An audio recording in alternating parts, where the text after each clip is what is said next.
Hello, my dear students, class 9th, chapter number 2, economics. संसाधन के रूप में लोग, पीपल एज रिसोर्स। इसमें मैंने आपको मौसमी बेरोजगारी के बारे में काफ़ी विस्तार से बताया था।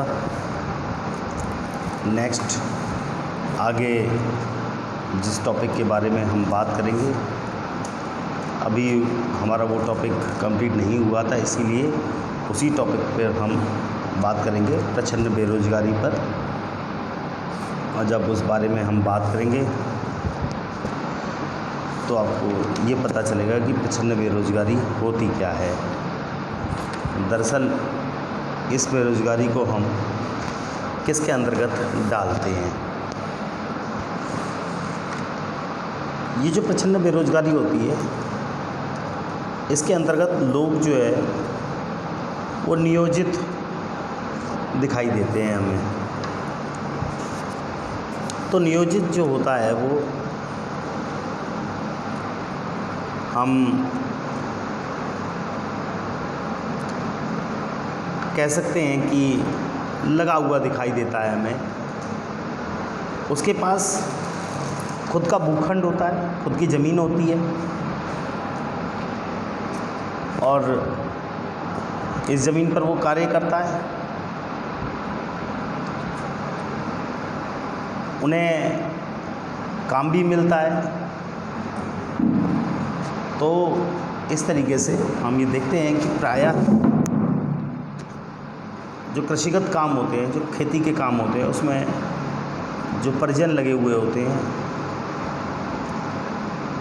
ऐसा उन लोगों में पाया जाता है। मान लेते हैं हम कि कोई काम है, हमने मान लिया कि कोई ऐसा काम है जिसमें 5 लोगों की आवश्यकता है। हमने मान लिया ये बात, ठीक है ना। आप ये समझ लीजिए कि हमने ये बात मान ली। मानिए कि the work requires the service of 5 people. लेकिन उसमें लगे कितने हुए लोग हैं उसी काम के अंदर? 8 लोग लगे हुए हैं। 8 पीपल्स आर एंगेज्ड।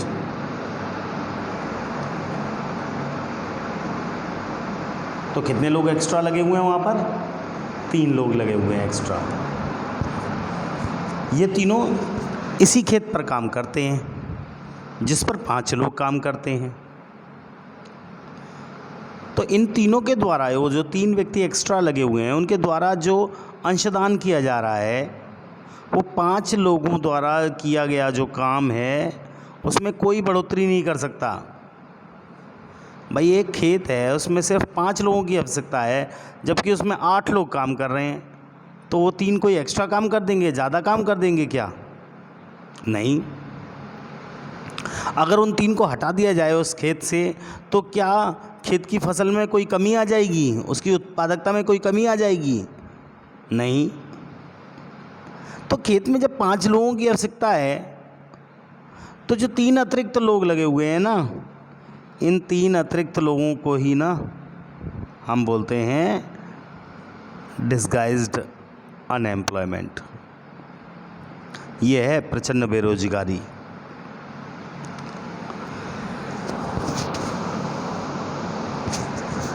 इस प्रकार की जो बेरोजगारी होती है ना, इसमें यही होता है, काम की ज़रूरत कम लोगों की है, लगे हुए ज़्यादा लोग हैं। शहरी क्षेत्रों के मामले में अगर देखा जाए, अर्बन एरियाज़ में, तो वहाँ पर एजुकेटेड अनएम्प्लॉयमेंट फैला हुआ रहता है, has become a common phenomena. बहुत सारे many youth with matriculation, graduation, post graduation degrees are not able to find job. उन्हें जॉब नहीं मिल पाती, असमर्थ हैं जॉब पाने में।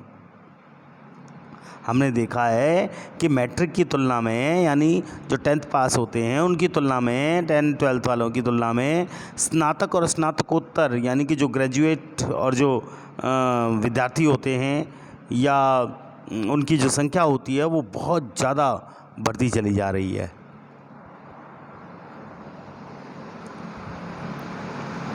तो ये स्थिति हमारे सामने ना बड़ा समस्या पैदा करती है। ऐसी स्थितियाँ बहुत सारी आई हैं जब कुछ विशेष श्रेणियों में हमने देखा है कि कुछ कमी जो है विद्यमान रहती हैं, कुछ कमियां वहाँ पाई जाती हैं। तो unemployment leads to wastage of man power resource. Unemployment होगा तो क्या होगा? मैन पावर की जो रिसोर्स है उसका वेस्टेज होगा, लोग खाली बैठे रहेंगे, काम नहीं होगा। मैन पावर रिसोर्स यानी जन शक्ति संसाधन। जन माने लोग, शक्ति माने पावर, संसाधन माने रिसोर्स। तो मैन पावर जो रिसोर्स है वो क्या होगा? बर्बाद होगा। युवकों में क्या आएगी? जो नए लड़के हैं जिन्हें काम नहीं मिलता, उनके अंदर हताश हो जाएंगे, निराश हो जाएंगे, उनके अंदर गलत भावनाएं पनपेंगी। लोगों के पास अपने परिवार का पालन पोषण करने के लिए जो पैसा नहीं होता। शिक्षित लोग जो होते हैं उनके साथ जो कार्य करने के इच्छुक लोग हैं और जो रोज़गार प्राप्त करने में समर्थ नहीं है, ये एक बहुत बड़ा समाज का अपव्यय होता है। अपव्यय माने खर्चा। तो ऐसे काम लगातार होते रहते हैं। बेरोजगारी से आर्थिक बोझ में वृद्धि होती है, इकोनॉमिक ओवरलोड हो जाता है। भैया आपके घर में 7 लोग हैं, आपके पिताजी कमा रहे हैं, 6 लोग बैठ के खा रहे हैं, उसमें 3 भाई बड़े बड़े हैं लेकिन काम पे नहीं जा रहे हैं, तो हो गया ना आर्थिक बोझ। इसी को कहते हैं हम इकोनॉमिक ओवरलोड। कार्यरत जो जनसंख्या होती है यानी जो काम में लोग लग सकते हैं, जो डिपेंडेंस पॉपुलेशन होती है, तो उनको काम पे जाना चाहिए, वर्किंग पॉपुलेशन को। पर वो वर्किंग पॉपुलेशन की जो निर्धनता है ना, जो जनसंख्या है ना, वो बेरोजगारों पर की निर्धनता पर, उनकी निर्भरता पर बढ़ती चली जाती है। किसी व्यक्ति और समाज के साथ साथ उसके जीवन की जो गुणवत्ता होता है उस पर भी बहुत बुरा प्रभाव पड़ता है। आप अपने आसपास देखिए, हो सकता है कोई ऐसा परिवार हो जहाँ पर सिर्फ वो जीवन निर्वाह कर पाते हैं, मतलब अपना भोजन पानी ही कर पाते हैं थोड़ा बहुत सही ढंग से, बाकी ज़्यादा कुछ नहीं कर पाते, ज़्यादा कपड़े नहीं खरीद पाते, थोड़ा बहुत ला पाते हैं, उसी से काम चलाते रहते हैं। तो हम ऐसे व्यक्ति को जब देखते हैं तो उनके स्वास्थ्य का जो स्तर होता है, जो हेल्थ की जो उसकी जो लेवल है, उस लेवल में बहुत ज़्यादा कमी आ जाती है, गिरावट आ जाती है। स्कूल की जो प्रणाली होती है उससे अलगाव में वृद्धि हो जाती है, क्योंकि स्कूल का सिस्टम भी इससे प्रभावित होता है।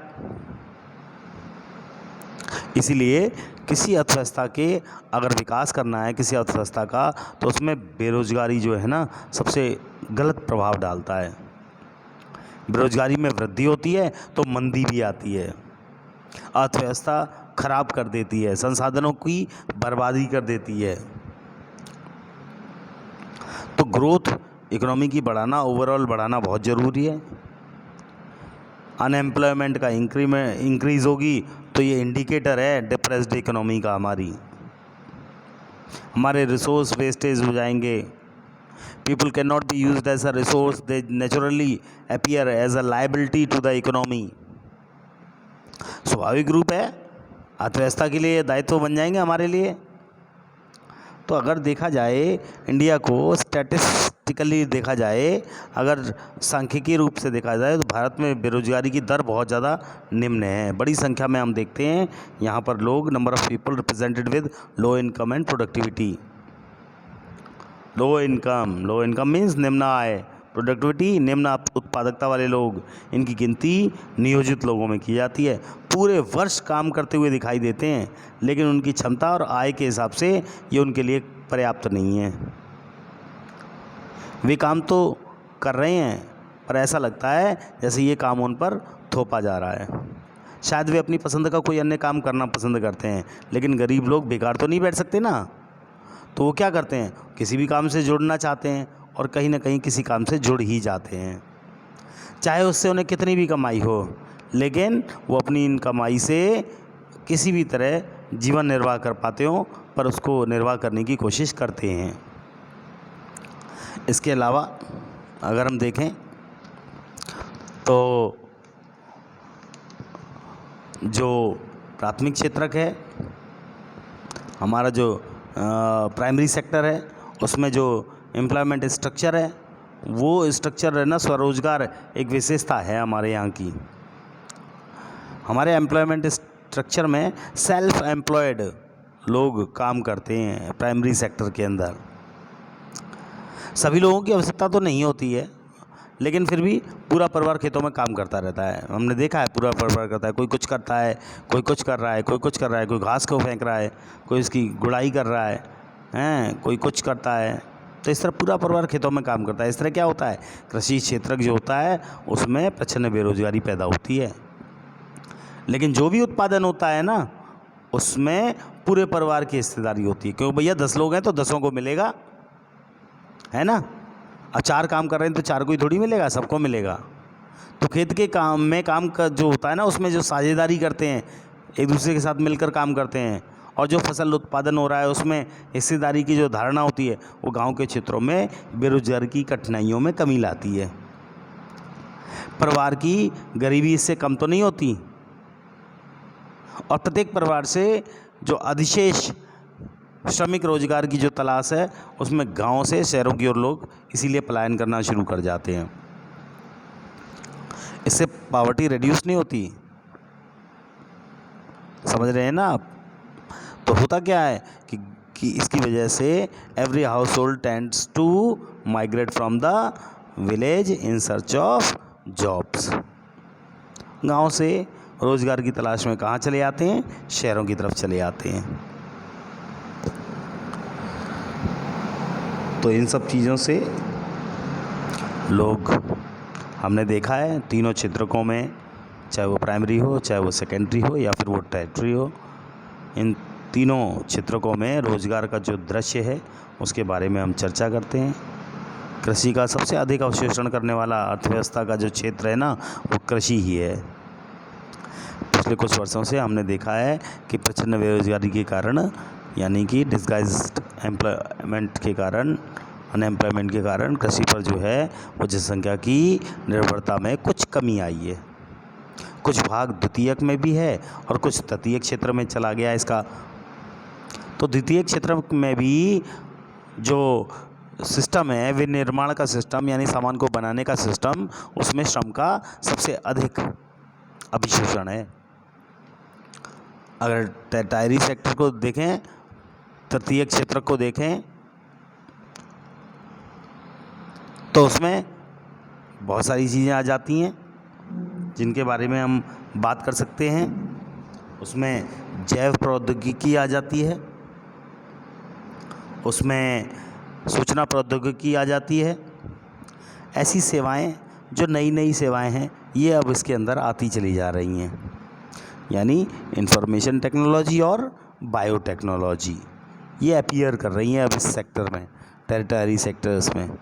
तो नई सर्विसेज हैं, new services appearing like biotechnology and information technology and so on, और भी कई सारी हो सकती हैं। तो ये सभी चीज़ें इसमें आती हैं। तो हमारा जो चैप्टर है वो यहाँ पर कंप्लीट होता है। एक छोटी सी गांव की कहानी भी दी हुई है, पढ़ लेते हैं, समझते हैं। एक गांव था जिसमें अनेक परिवार रहते थे। प्रत्येक जो परिवार था, उस परिवार में इतना खेत में फसल कर लेते थे वो लोग कि उस फसल से उनका जो गुजारा है वो आसानी से हो जाया करता था। खा पी सकते थे, बस इतना ही, ज़्यादा नहीं। परिवार के सदस्य क्या करते थे, अपने कपड़े बुनते थे, अपने बच्चों को पढ़ाते, और इस तरह प्रत्येक परिवार अपनी आवश्यकताएं स्वयं पूरी कर लेता था। इनमें से एक परिवार ने अपने एक बेटे को कृषि जो महाविद्यालय होता है, कृषि महाविद्यालय समझते हैं ना, एग्रीकल्चर का जो कॉलेज होता है, उसमें भेजने का फैसला किया और लड़के को पास के ही कृषि महाविद्यालय में दाखिला भी करा दिया गया, उसका प्रवेश भी वहाँ पे हो गया, एडमिशन हो गया।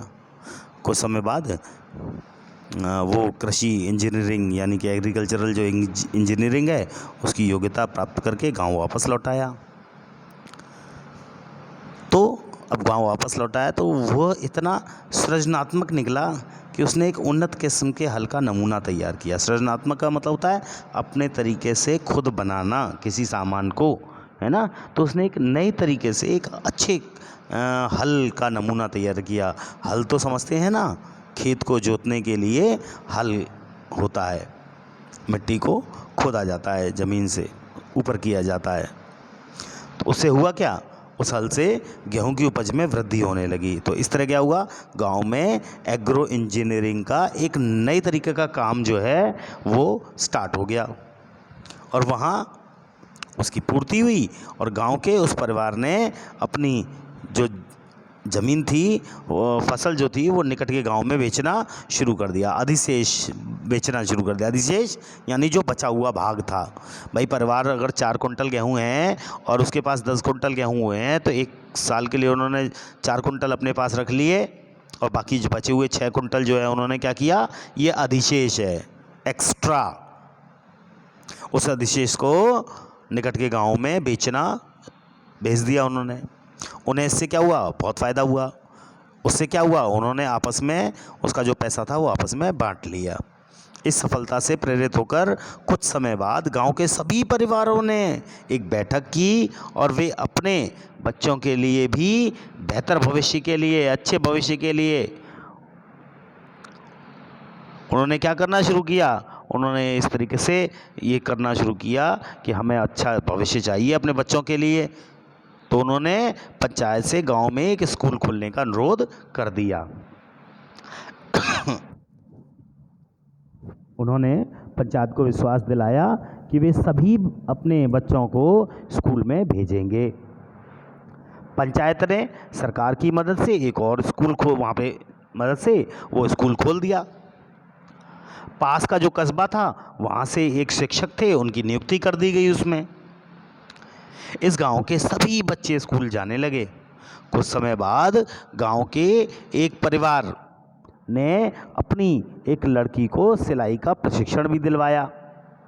वह अब गांव के सभी लोगों के लिए कपड़े सिलने लगी, क्योंकि अब सभी लोग अच्छे ढंग से सिले कपड़े पहनना चाहते थे। इस तरह दर्जी का भी एक नया काम स्टार्ट हो गया गांव के अंदर। इसका एक और प्रभाव देखने को मिला, किसानों का जो कपड़े खरीदने के लिए दूर दूर जाते थे, अब दूर जाने में जो लगने वाला समय था वो समय अब उनका बचने लगा।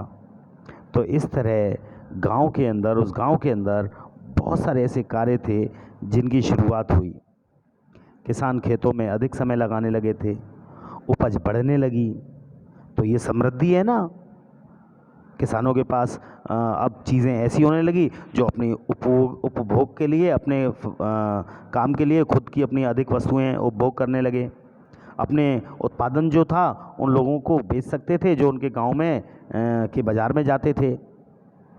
समय के साथ साथ गांव, जो वो गांव है जहां प्रारंभ में किसी नए काम का कोई अवसर नहीं था, वहाँ अब कौन कौन लोग आके रहने लगे, शिक्षक आने लगे, दर्जी हो गए, एग्रो इंजीनियर हो गए। इस गांव में अन्य तरह के लोगों से ये भर गया ये गांव। तो ये एक साधारण गांव है जिसकी हम यहाँ आपको ये कहानी बता रहे हैं। यहाँ क्या किया, यहाँ मानव पूंजी थी, मानव पूंजी, पीपल रिसोर्स ये है। इसके जब इस स्तर को हमने उठा दिया ना, इस पीपल रिसोर्स को हमने ऊंचा कर दिया, तो उससे क्या हुआ, जो भी कठिन से कठिन कार्य थे, जो भी आर्थिक क्रियाकलाप थे, उनके जगह के रूप में, उस स्थल के रूप में ये जगह जो है विकसित होती चली गई। तो इस तरह ये सारा गांव सृजन के रूप में आगे जाकर विकसित हुआ। कुछ क्वेश्चंस दिए गए हैं। संसाधन के रूप में लोगों से क्या समझते हैं आप? मानव पूंजी निर्माण में शिक्षा की क्या भूमिका है? स्वास्थ्य की क्या भूमिका है, एक कामयाब जीवन जो होता है एक व्यक्ति का, उसमें स्वास्थ्य की क्या भूमिका होती है, प्राथमिक, द्वितीयक और तृतीयक क्षेत्रों के का डिफरेंशिएट करना है, आर्थिक क्रियाकलाप और गैर आर्थिक क्रियाकलापों में डिफरेंशिएशन करना है, महिलाएं क्यों निम्न वेतन के कार्यों में लगी हुई होती हैं, बेरोजगारी क्या होती है, प्रचंड बेरोजगारी और मौसमी बेरोजगारी क्या होती है, सीजनल एम्प्लॉयमेंट और डिस्गाइज्ड अनएम्प्लॉयमेंट, इनके बीच का आपको अंतर बताना है। तो कुछ ऐसे क्वेश्चन है जो ये बहुत ज़्यादा इम्पोर्टेंट है, इन्हें आप लोग कर लीजिएगा। आशा करता हूँ आपने बहुत अच्छी तरह इस वीडियो को सुना होगा और समझा होगा। So thank you everyone. इसी तरह आप वीडियोस लगातार देखते रहें और अपना काम आगे बढ़ाते रहें। Thank you everyone.